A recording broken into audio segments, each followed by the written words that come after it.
Good morning class fourth. आज अपन पढ़ेंगे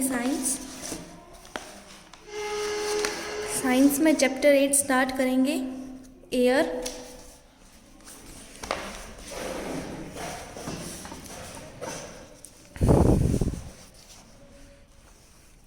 Air is a mixture of gases. Our earth is surrounded by many gases in the form of an envelope known as atmosphere.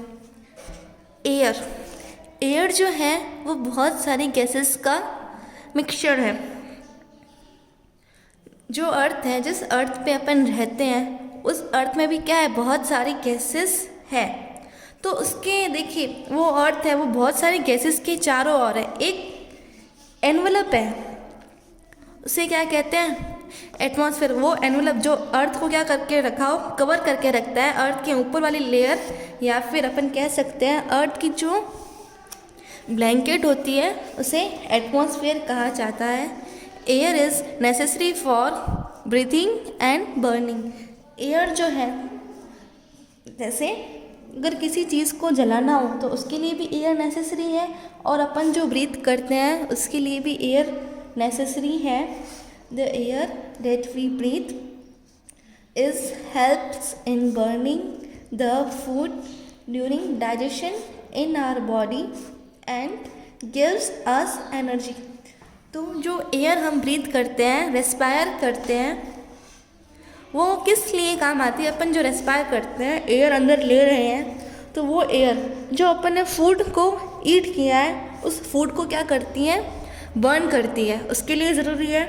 और burn करके हमें क्या मिलती है, energy मिलती है। तो फूड जो हम खाते हैं, फूड से हमें क्या मिलती है, एनर्जी मिलती है। तो वो एनर्जी ऐसे ही मिलती है, एयर के कारण मिलती है। जो एयर हम ब्रीथ करते वक्त अंदर लेते हैं, वो जो फूड अपन ने खाया है उसको क्या करता है, बर्न करता है, जिससे हमें एनर्जी मिलती है।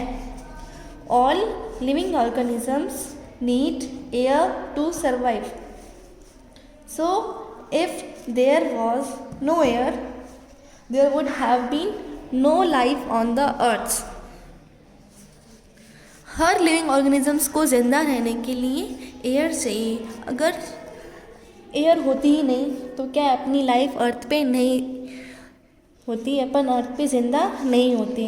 देखिए, अपन जो है, एक आदमी खाना खाए बिना 5 वीक्स तक वो रह सकता है, बिना पानी पिए 5 दिन तक ज़िंदा रह सकता है, लेकिन बिना एयर के 5 मिनट भी ज़िंदा नहीं रह सकता है। कंपोजिशन ऑफ एयर मतलब एयर के अंदर कौन कौन सी गैसेस है। अभी अपन ने स्टार्टिंग में पढ़ा था, एयर जो क्या है, गैसेस का मिक्सचर है।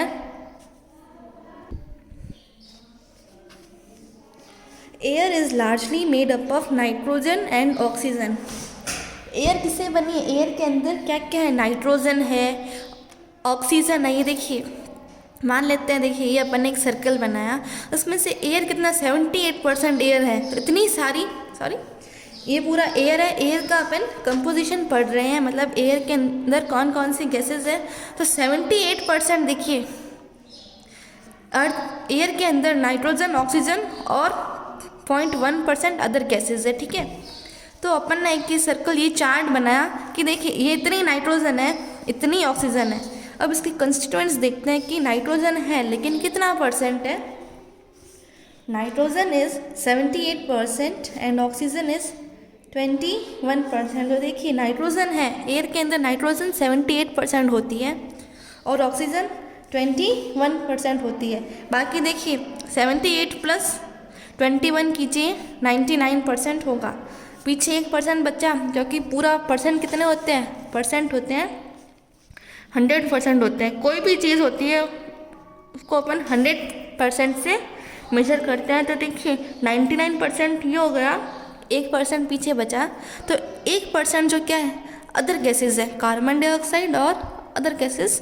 मतलब अपने पास एयर में 21% ऑक्सीजन है, 78% नाइट्रोजन है, 1% carbon dioxide and other gases हैं। The remaining part of air is made up of many other gases। बहुत सारी अदर गैसेज है। A little amount of water vapor, इसमें से क्या है, इन इस 1% में देखिए कार्बन डाइऑक्साइड है, दूसरी गैसेस भी है और वाटर वेपर भी है। Carbon dioxide which is needed by the plants for photosynthesis is only 0.3%। Carbon dioxide photosynthesis वो प्रोसेस होता है जिसमें जो प्लांट्स हैं अपना फूड प्रिपेयर करते हैं, अपना खाना खुद बनाते हैं, उस प्रोसेस को फोटोसिंथेसिस कहते हैं। तो फोटोसिंथेसिस जब होता है तो फोटोसिंथेसिस के लिए क्या है, कार्बन डाइऑक्साइड ज़रूरी है। कार्बन डाइऑक्साइड के बिना फोटोसिंथेसिस नहीं हो सकता। तो देखिए और प्लांट्स का फूड मेक करना भी क्या है, ज़रूरी है, क्योंकि अपन जो फूड ईट करते हैं वो भी अपन को किससे मिलता है, प्लांट्स से मिलता है। तो जब फोटोसिंथेसिस होगा तभी तो वो अपना फूड बना सकेंगे। तो उसके लिए क्या ज़रूरी है, कार्बन डाइऑक्साइड होनी चाहिए। तो कार्बन डाइऑक्साइड कितनी अवेलेबल है, 0.3%। We are became fitted in many ways by the atmosphere covering our earth. Atmosphere does not allow sun rays in whole to reach on the land and sends them back to the space. Thus the days are not too much hot on the earth. तो देखिए जैसे जब अपन को ठंड लगती है तो अपन क्या करते हैं, ब्लैंकेट यूज़ में लेते हैं। तो ब्लैंकेट क्या अपन को ठंड से बचाती है। वैसे ही अर्थ है, अर्थ का ब्लैंकेट कौन है, एटमॉस्फेयर। तो एटमॉस्फेयर क्या करता है, सन की जो हार्मफुल रेज होती है, सन की जो सनलाइट गिरती है, जो तो एटमॉस्फेयर क्या करता है, उस सनलाइट को अर्थ पे आने नहीं देता है, उसको क्या करता है, वहीं से रिफ्लेक्ट कर देता है। मतलब इससे ये ब्लैंकेट है, ये सन की रेज़ आ रही है, ठीक है, तो सन की रेज़ यहाँ पे आती है, ये क्या करती है, उस रेज़ को वापस भेज देती है। क्योंकि सन की जो ये रेज़ होती है, सन की सनलाइट भी कह सकते हैं इसे, ये बहुत ही ज़्यादा हार्मफुल होती है। अगर ये अपने ऊपर गिर जाती है तो इससे देखिए अपन को स्किन कैंसर, बहुत सारी बीमारियाँ हो सकती है, अपनी स्किन जल जाएगी। तो एटमॉस्फेयर क्या करती है, इस रेज़ को वापस भेज देती है। थर्स द डेज, इसीलिए जो दिन को क्या इतनी ज़्यादा गर्मी नहीं होती है।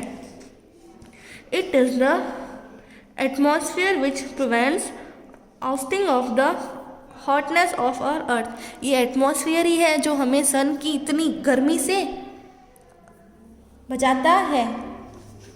Thus the atmosphere is very important for the life on the earth. तो अगर अपन को अर्थ पे ज़िंदा रहना है तो उसके लिए एटमॉस्फेयर बहुत ही ज़रूरी है। आपको पता होगा ओजोन लेयर क्या होती है। अपन कहते हैं ना कि ओजोन लेयर में जो है एक होल बन रहा है, इसके कारण क्या हो रहा है, पोल्यूशन के कारण ओजोन लेयर में होल बन रहा है। इससे सन की रेज सीधी अर्थ पे आ जाती है, जिससे अपन को बहुत सारी बीमारियां हो जाती है, कैंसर जैसी, स्किन कैंसर जैसी डिजीजेस हो सकते हैं। तो मैन मेड पोल्यूशन, जो अपन मैन क्या करते हैं, बहुत ज़्यादा पोल्यूशन करते हैं, गंदगी करते हैं, तो इससे क्या हो रहा है, ओजोन लेयर में क्या हो गया, होल हो रहा है, जिससे कि क्या है, सन की रेज अर्थ पे पहुंच रही है। टाइप्स ऑफ ब्रीज, अब अपन ब्रीज के बारे में पढ़ेंगे। The heat of sun helps in movement of air and causes sea and land breeze. जो सन की रेज, देखिए जो सन की जो हीट होती है वो क्या करती है, जैसे अपन किसी भी चीज़ को गर्म करते हैं, वाटर को जब अपन हीट करते हैं, बॉईल करते हैं, तो आप देखोगे उसमें से जो वाटर वेपर्स निकलती है। तो जब भी देखिए एयर क्या है, सन की हीट से वार्म हो जाती है, एयर गर्म हो जाती है सन की हीट से। तो गर्म जो चीज़ें होती हैं वो लाइटर होती है, वार्म एयर जो है क्या है, लाइटर होके ऊपर चली जाती है। तो इससे देखिए 2 टाइप की ब्रीजेस बनती है, 2 तरीके की हवा बहती है, सी ब्रीज और लैंड ब्रीज। कैसे, सन की जो हीट के कारण देखिए हवा जो गर्म होके ऊपर उठ जाती है, ऊपर उठ के वो कहीं ना कहीं चली जाती है। तो 2 तरीके की ब्रीजेस होती है, सी ब्रीज और land breeze. During the daytime the land gets heated up faster and then it heats up the air above it. दिन के टाइम क्या होता है, जो लैंड होता है वो देखिए गर्म जल्दी हो जाता है। तो देखिए, तो वहाँ की जो, जैसे ये लैंड है ये गर्म हो गया, तो अब यहाँ की जो हवा है एयर गर्म होगी और ऊपर चली जाएगी, ठीक है। तो अब इसकी जगह क्या हो गई, ये जगह खाली हो गई, इस जगह जो एयर थी ये अपनी जगह छोड़ के चली गई। और ये देखिए सी है, सी देखिए गर्म इतनी जल्दी नहीं होती है, नहीं सी जल्दी गर्म होती है और नहीं जल्दी ठंडी होती है। तो देखिए अब यहाँ की जगह खाली हो गई, तो यहाँ पे जो सी है, सी में भी तो कुछ हवा बहती होगी, तो देखिए ठंडी हवा क्या करती है, इसकी जगह ले लेती है, यहाँ से आ जाती है। तो एयर कहाँ से चली, सी से लैंड तक, लैंड की तरफ आई, तो इसे कहा जाता है sea bridge.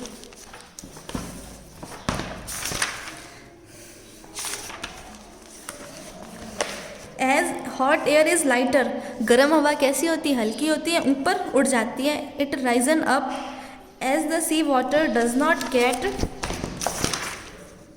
Heated up so early. Sea की जो ब्रीज हो, सी वाटर जो होता है वो जल्दी से गर्म नहीं होता है, तो वहाँ की जो हवा होगी वो भी इतनी गर्म नहीं होगी। The above air will also not get hot, तो वहाँ की जो हवा होगी वो भी गर्म नहीं होगी। The cool air of the sea occupies the space of the warm air of the land, तो जो ठंडी हवाएं हैं सी की वो क्या चली जाती है, लैंड की जगह ले लेती है। Thus the cool air from the sea blows towards the land during day time, तो दिन के टाइम क्या होता है, सी से हवा बह के लैंड की तरफ जाती है, इसीलिए इसे सी ब्रीज कहा जाता है। This is called sea breeze. अब अपन पढ़ेंगे लैंड ब्रीज। देखिए लैंड ब्रीज क्या होता है, तो देखिए मिट्टी होती है, मिट्टी ठंडी भी जल्दी होती है और गर्म भी बहुत जल्दी होती है, जबकि पानी क्या है, नहीं वो जल्दी से ठंडा होता है नहीं जल्दी से गर्म होता है। तो रात के दौरान क्या होता है, सी तो अभी भी गर्म है, ठीक है, और लैंड क्या हो गया, आप ठंडा हो गया, तो सी तो अभी भी गर्म है, तो यहाँ की गर्म हवा उठ के कहाँ चली जाएगी, यहाँ की हवा अभी भी गर्म है, तो ये उठ के सी की जो एयर है इस लैंड की तरफ चली जाएगी, ठीक है। तो ये जगह, ये एयर उठ के ऊपर चली जाएगी, तो ये जगह क्या हो जाएगी, खाली हो जाएगी, और इसकी जगह अब कौन लेगा, लैंड में से कुछ हवा आएगी और इसकी जगह ले लेगी, तो इसे लैंड ब्रीज कहा जाता है। देखिए ये जो मान लीजिए ये लैंड है, ये सी है, तो सी की एयर अभी भी गर्म है, ये गर्म हवा क्या करेगी, हल्की हो जाएगी और ऊपर उठ जाएगी, ठीक है।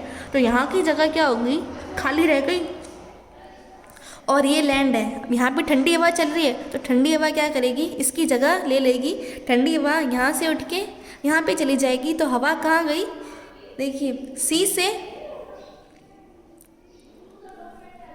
लैंड से सी में गई, तो इसे क्या कहते हैं, land breeze. During the night the land cools down quickly so the air above it cools down, रात के टाइम क्या होता है, लैंड जल्दी से ठंडा हो जाता है, सो देखिए ज़मीन ठंडी होगी तो वहाँ पे जो हवा बह रही है वो भी ठंडी होगी। The water in the sea is much warmer compare to the land, और जो सी के अंदर वाटर है अगर इस लैंड से कंपेयर करें तो ये क्या है, गर्म है, गर्म होगा। As the hot air is lighter, तो गर्म हवा कैसी होती है, हल्की होती है। इट राइजन अप, ये ऊपर उठ जाती है। So the cool air from the land reaches the sea, तो देखिए इस लैंड की जो ठंडी हवा है वो सी पे चली जाएगी। Thus the cool air from the land blows forward the sea during night time, ये प्रोसेस कब होता है, रात के टाइम होता है। यहाँ की ठंडी हवाएं सी में चली जाएगी, तो इसे कहते हैं लैंड ब्रीज, क्योंकि हवा कहाँ से गई, लैंड ब्रीज से, लैंड से सी में गई, इसीलिए इसे कहते हैं land breeze. Uses of air, air के क्या यूजेज हैं, air is useful in human beings in many ways. देखिए ह्यूमन बींग्स के लिए एयर बहुत ही ज़्यादा यूज़फुल है। देखिए क्या क्या यूजेस है एयर के अपने लिए। Air is used by human beings for breathing, breathe करने के लिए भी एयर को अपन काम में लेते हैं। Air is used for burning fuel, fuel को बर्न करने के लिए भी अपन एयर यूज़ में लेते हैं। Compressed air is use to fill tubes of various kind of vehicles, अपन जो है व्हीकल चलाते हैं जैसे साइकिल, मोटरसाइकिल, तो अपन उसके टायर्स में भी क्या करवाते हैं, एयर डलवाते हैं। Air is needed to hear sound as it has medium for sound propagation. देखिए जब अपन बातचीत करते हैं तो उसके लिए भी क्या है, एयर ज़रूरी है। अपनी जो आवाज़ है एक जगह से दूसरी जगह जाएगी, कैसे जाती है, वो भी एयर में ही जाती है अपनी आवाज़।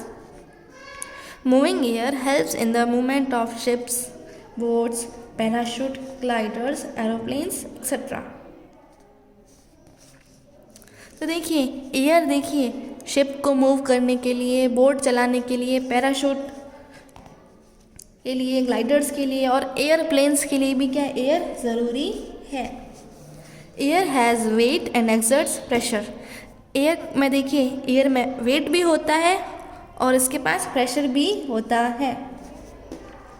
We know that the force of the earth's gravity holds the air in our atmosphere. ये जो ग्रेविटी की फोर्स होती है, अब आप सोचोगे ये ग्रेविटी क्या होती है, तो जैसे देखिए ये पेन है, मैंने पेन ऊपर फेंका, वापस नीचे आया।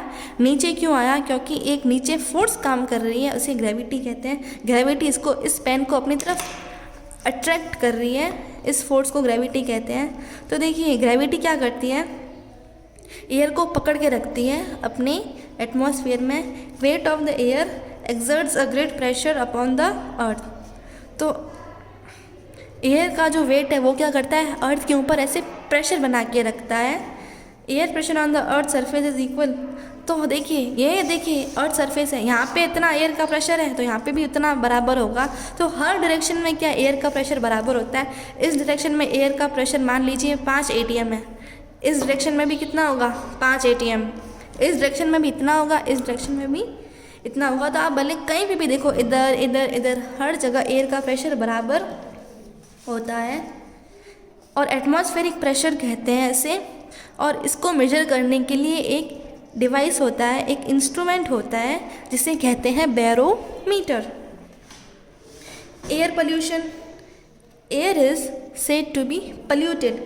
एयर पोल्यूशन मतलब एयर में क्या हो गया, पोल्यूशन हो गया।